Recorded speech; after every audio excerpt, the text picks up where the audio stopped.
सहना भवतु सहनौ भुनक्तु सह वीर्यं करवावहै तेजस्विनावधीतमस्तु मा विद्विषावहै। ॐ शान्ति शान्ति शान्तिः। समस्तजनकल्याणे निरतं करुणामयं नमामि चिन्मयं देवं सद्गुरुं ब्रह्मविद्वरम्।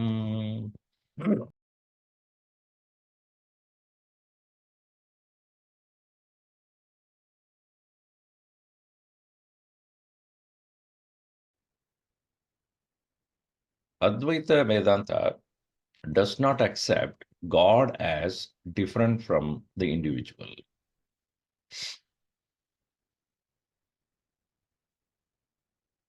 While we all perceive the world, see the world as different from ourselves, there is a necessity for the Upanishads to explain the process of creation.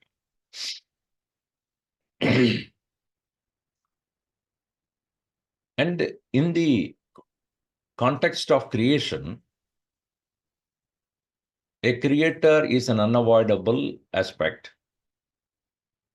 And therefore, God or Ishvaraha is said to be the creator of the universe. The absolute reality being one, Brahman, is there another thing called Ishvara, God? Advaita Vedanta does not accept anything else existing other than Brahman as an independent reality. Therefore, in the Taittiriya Upanishad, it is said, Ekameva advitiyam brahma tasmatva etasmat akasha sambhutah akashat vayuhu vayoho agnihi agnerapah abhya pradibhi pradivya oshadayah oshadibhyonnam annat purushah purushonnarasamayah.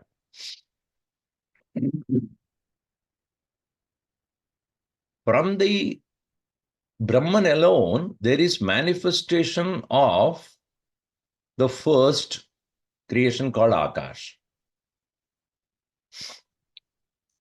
And how this creation started, who created it or what purpose? Upanishad comes to explain, Bahusyam praja yeyeti satapo tapyata satapastaptva idagam sarvam asrujata. Let me become many is the sankalpa taken by Brahman. Sankalpat prabhavat jagat. The world is a manifestation of the thought of Brahman. Meaning, let me give an example.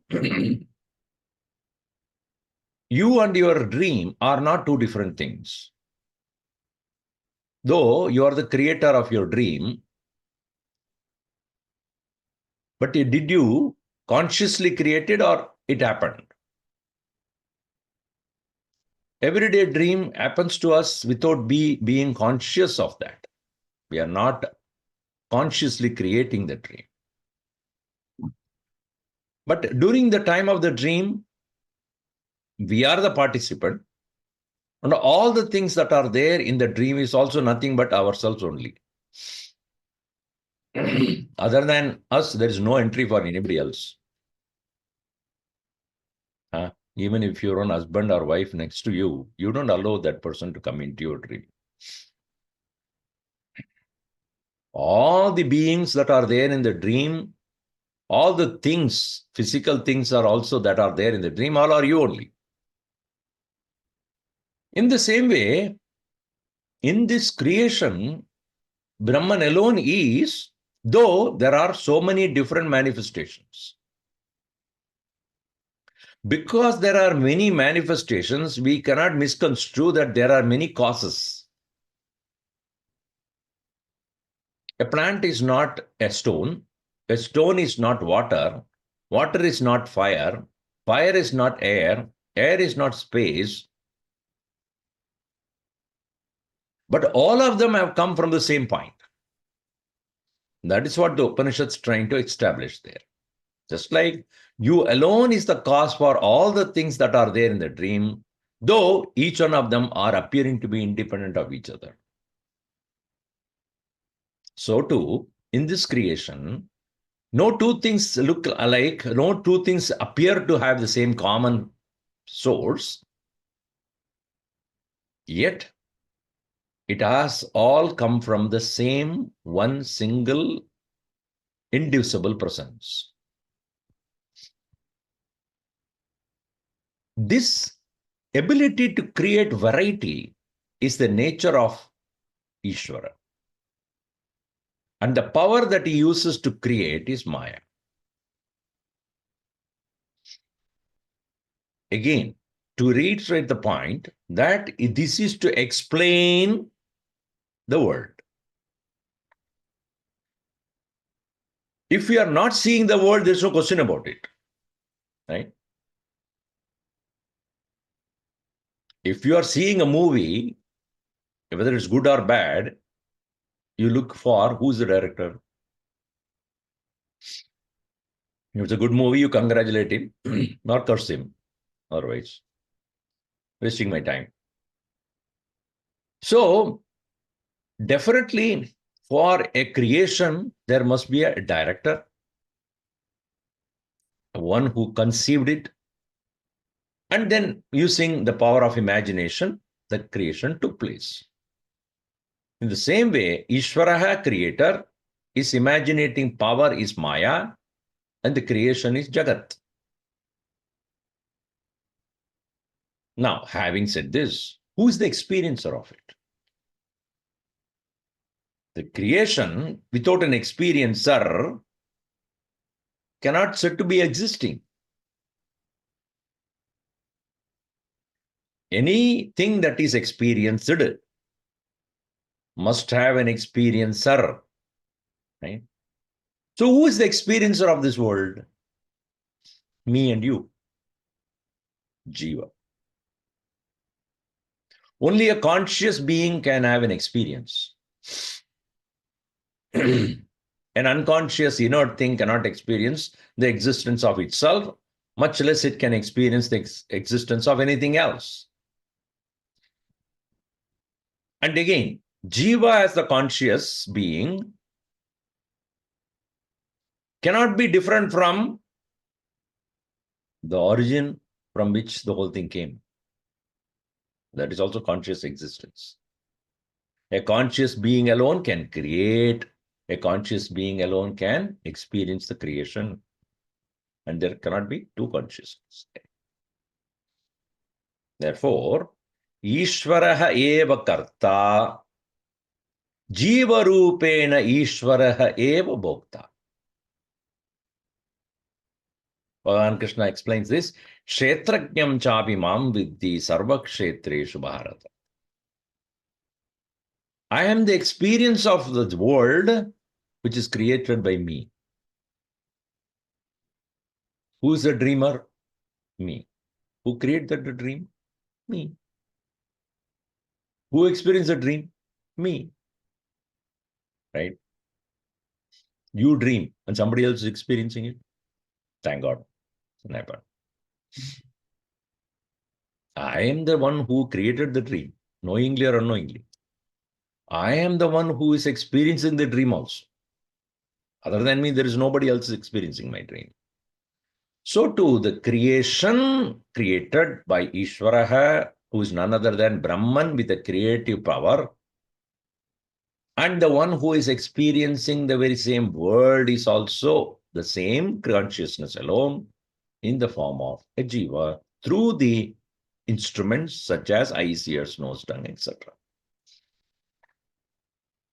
So the whole complex of the system, macrocosmic and microcosmic. At the microcosmic level, it is me, the waker, me, the dreamer, me, the sleeper. At the macrocosmic level, the total gross bodies together is referred as Virat. Bividam rajate tasmat Viratah iti katyate. That which is shining in different ways. My body is not your body. Human body is not a bird's body. Bird's body is not another animal's body. And that the human body is not the tree. Tree is not the stone. Stone is not this river. So varieties of ways is expression. Vividam, variety. Rajate, shines. Tasmat, therefore, Virata. Virat is the total gross body. Consciousness associated with the total gross body is referred as Virat. But not with the physical body alone we experience. Behind the physical body, there is mind, subtle body. Okay? You are listening to me. Is your body listening to me or you are listening to me? Tell me. Mamaji, I'm not listening to you. So. You, the subtle body, the mind-intellect complex, is experiencing the world with the help of the physical body. So the total subtle body, all the subtle bodies put together, plus consciousness is referred as Hiranyagarbha or Brahma, the creator. In Purana, it's called Brahma, the creator, or Sutra Atma in Vedanta, otherwise known as Hiranyagarbha. So this total subtle bodies associated with consciousness is referred as Hiranyagarbha. All right. Now, when you are listening to me, you may probably not listen everything because your mind goes somewhere else and comes back. Swami started late. Oh, we will finish it at the time also because I have another appointment to go. So the thought is there. Some vasanas are going on. Some desire is there. Going back home and then I want to watch a movie halfway through. I stopped it. After the Balvir, I have to go start again. So now the desire is there, vasana, that is subtler than even the subtle body called causal body. Total causal body associated with consciousness is called Ishvaraha. From there only everything starts.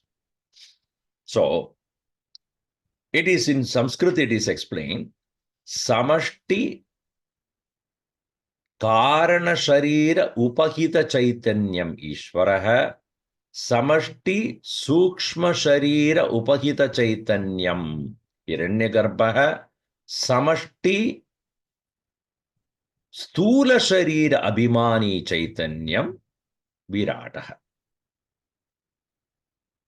Total gross body is associated with consciousness is referred as Virata. Total subtle body associated with consciousness is referred as Hiranyagarbha. Total causal body associated with consciousness is called Ishvara.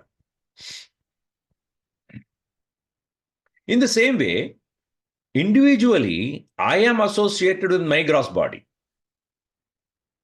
My consciousness, apparently, as I individually look at it, I am identified with my gross body, and that is the waker. So the waker is known as Vishwa. In Sanskrit, Vishwaha is consciousness associated with the individual gross body. These are all technical terms. Just understand it. That's all. Whenever there is a need for you to refer to it, you may, in the Upanishad or somewhere, when the word Vishwa comes, you understand that means the Jiva associated with the gross body.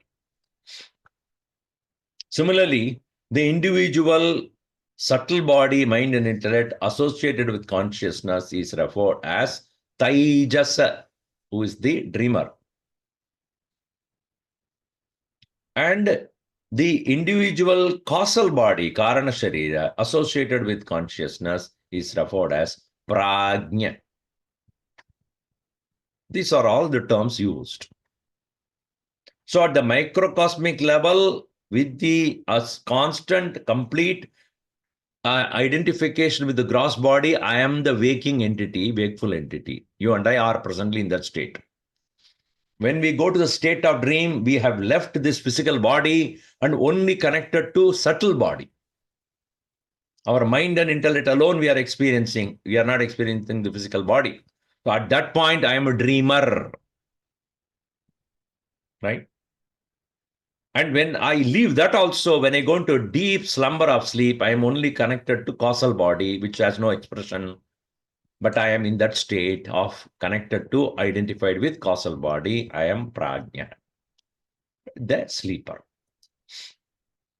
Now, why it is important is, when the world is perceived or created, it is expression called Virat, total gross body.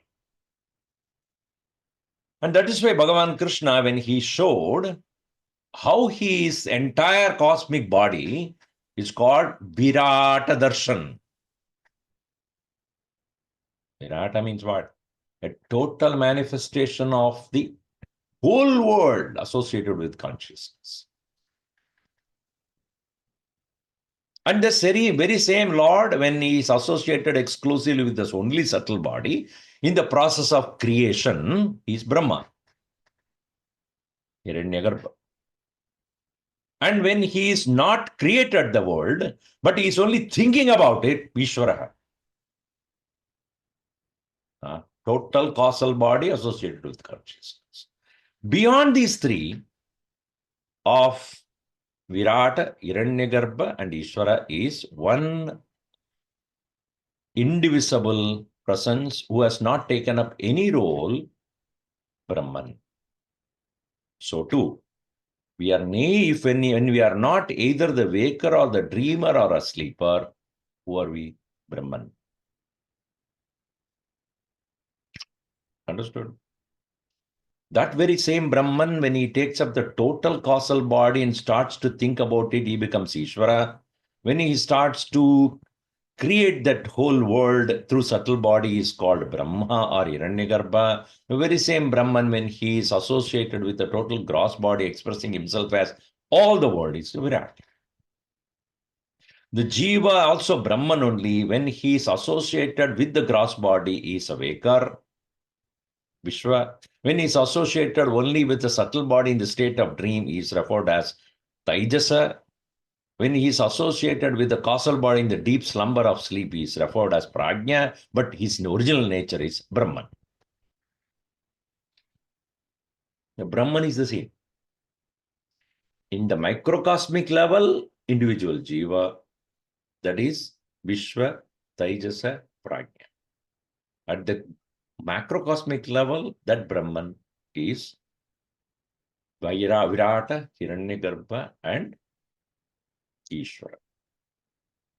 This way, Brahman being one individual, that is microcosmic, and total macrocosmic.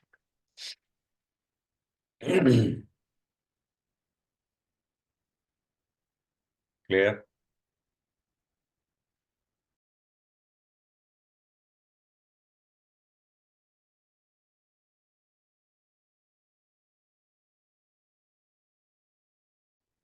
Yeah, these are all explanation. Macrocosm, the world, microcosm, the individual, is an explanation given for we are experiencing the world as different from our own being. But essentially, Vedanta points out there is no difference at all. It's a question of perception. The totality with which the consciousness associated is macrocosm. The individuality, consciousness associated is the microcosm. They are called upadhis.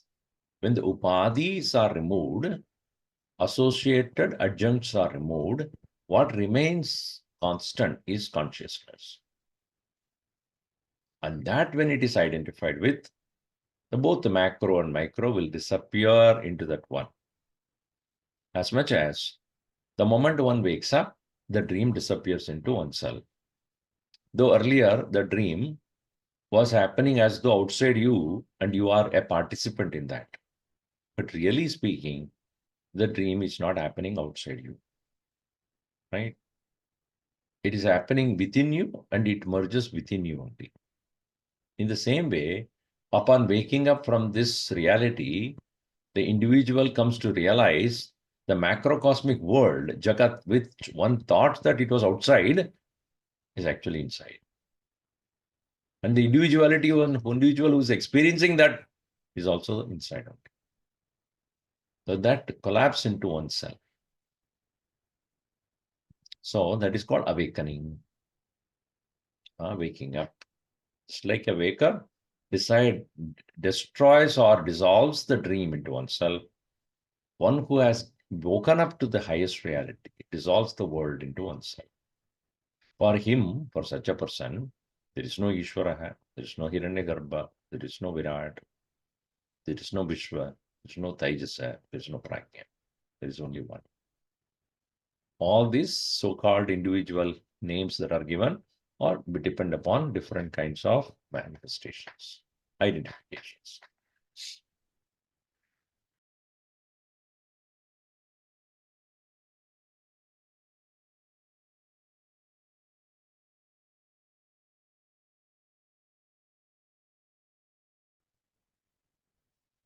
बालस्तावत् क्रीडासक्तः तरुणस्तावत् तरुणीसक्तः वृद्धस्तावत् चिन्तासक्तः परमे ब्रह्मणि कोऽपि न सक्तः.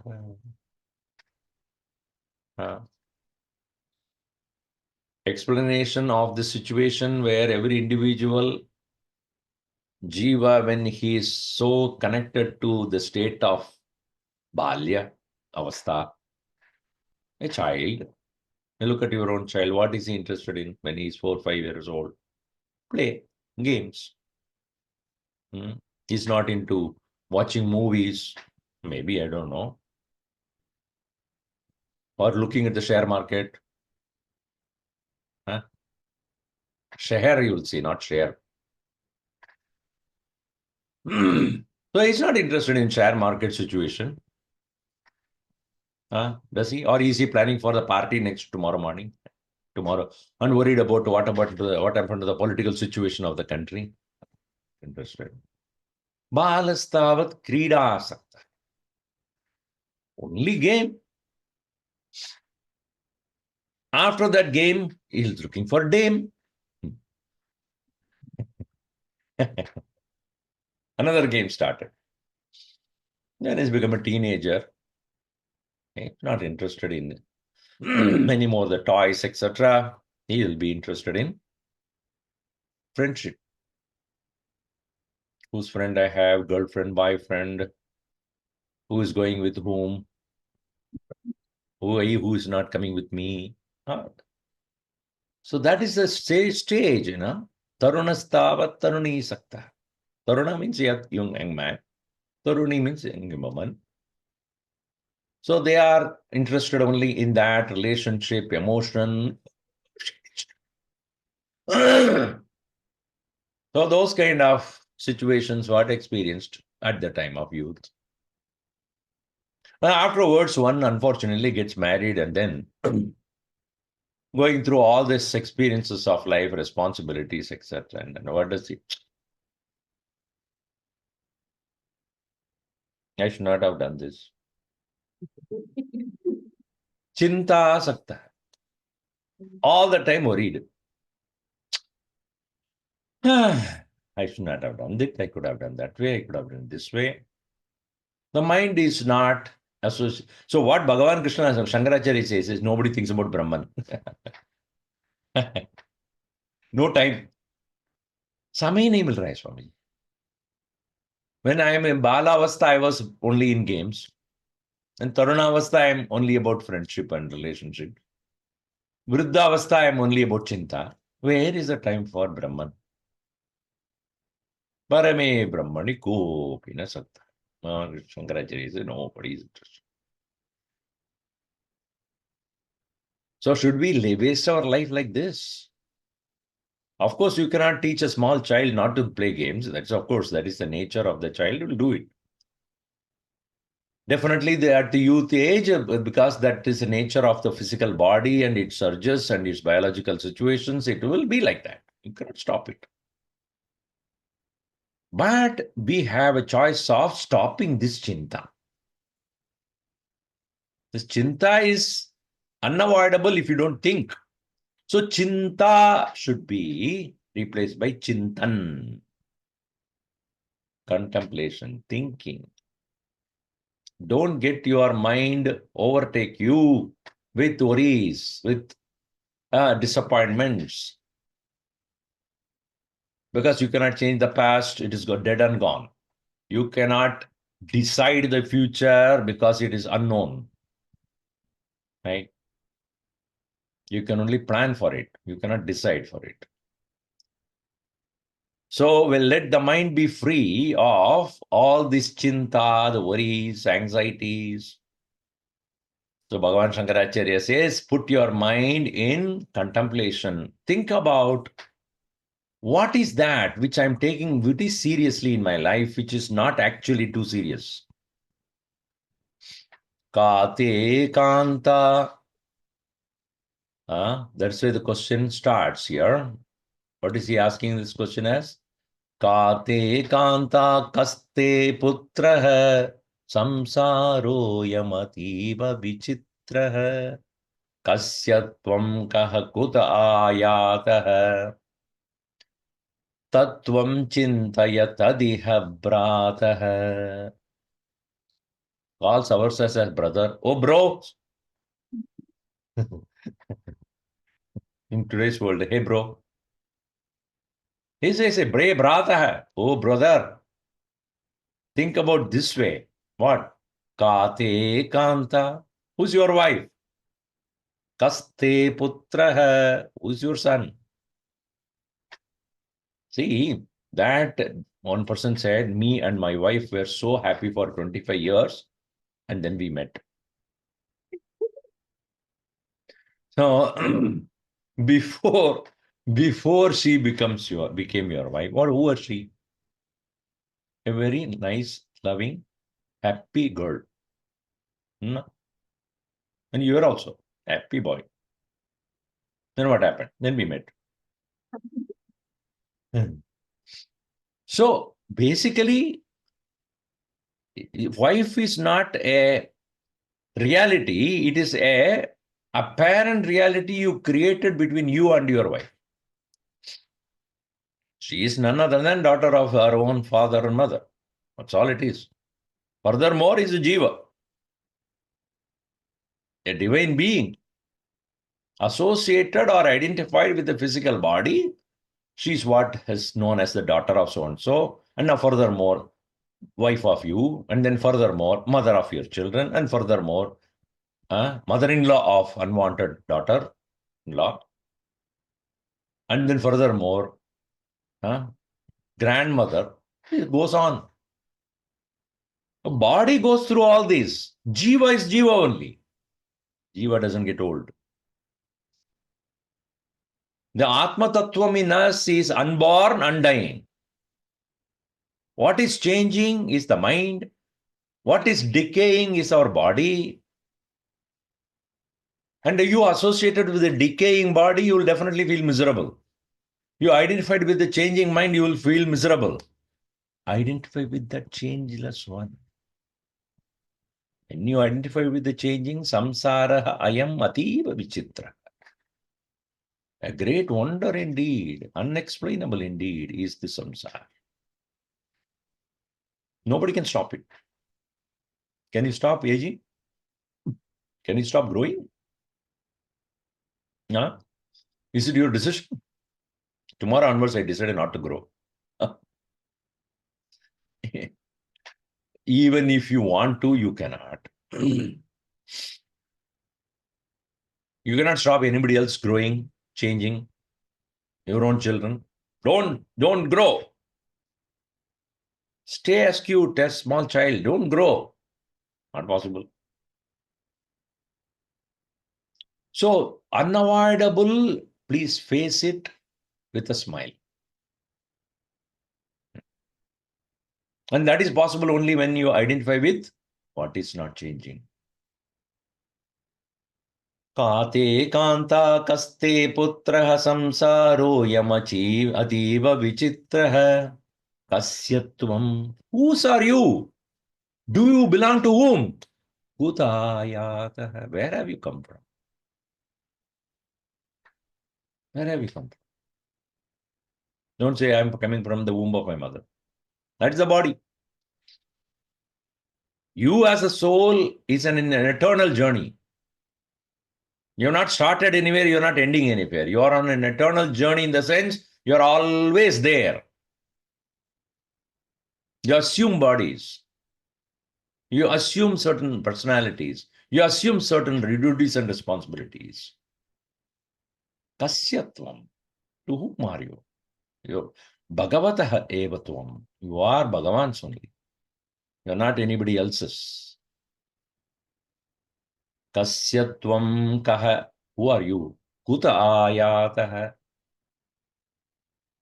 Think about this. Tattvam chintaya tat iha prataha. Think about that now. Then alone and then alone you can be free of chinta. Our mind cannot but continue to worry if we do not have anything else to hold on to. So here, Bhagavan Shankaracharya gives us the way out. Do not merely remain as everybody else who are coming and dying like worms. You can make a change to yourself. You can definitely come out of the so-called inevitable tragedies and comedies of life. If you only start thinking instead of worrying. So that is the idea of this particular set of verses. Balastavat krida saktah tarunastavat taruni saktah vruddhastavat chinta saktah parame brahmani kopina saktah. Nobody is attached to Brahman, because of which one is taking a simple temporary situations too seriously. Start asking the question. Who is the mother? Who is the father? Who is your brother? Who is your son or wife? Where are you? Where am I come from? Swamiji, you have a lot of time to think about this. We don't have. Isn't it that's what your contention is?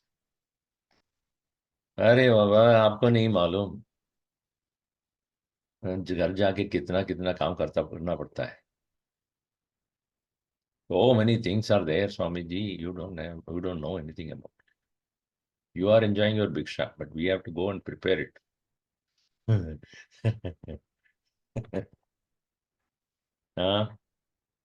You can talk like this, no? Because your nature is, your job is to talk only. And we have so many things to do.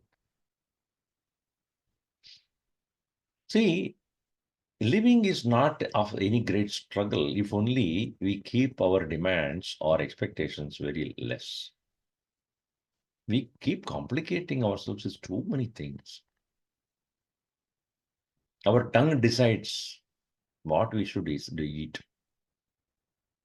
right? Not our stomach, not even the tongue, the mind.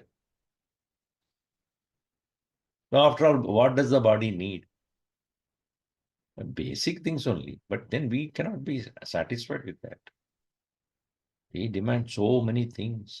We are dancing to the tune of our mind and we blame the world. So if only we can make our life simple, we will have much more time than what you will have much more time than what you think. But when our mind's demands are so much and we try to fulfill that, we have no time for anything else.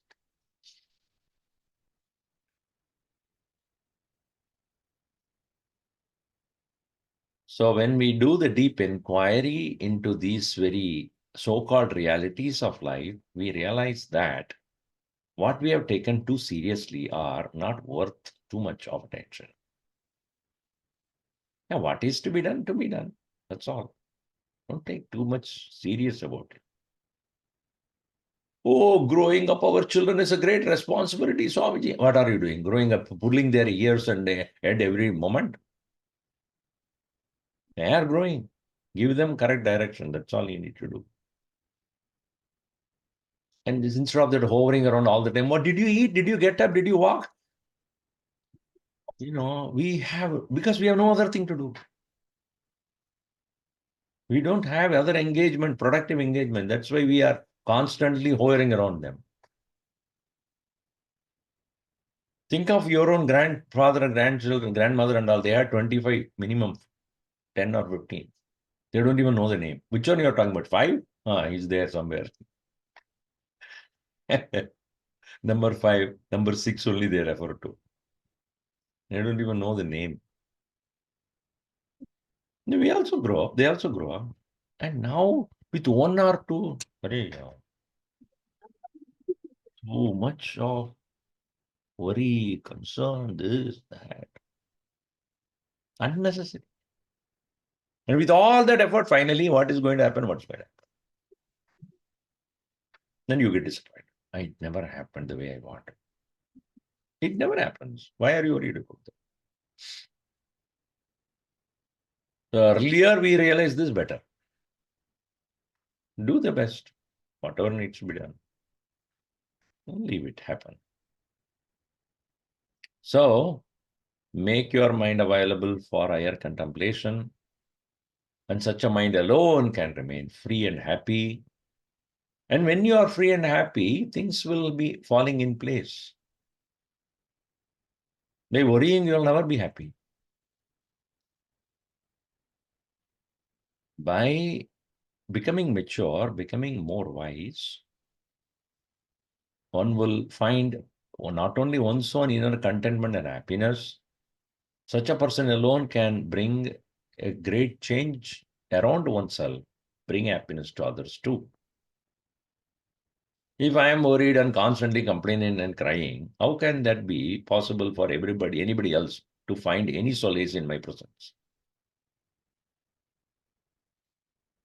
So we must discover our own inner joy by inquiring, questioning the so-called realities that we created on ourselves. Tear them down. Understand their impermanence. Then proceed on with a great joyful attitude towards reality.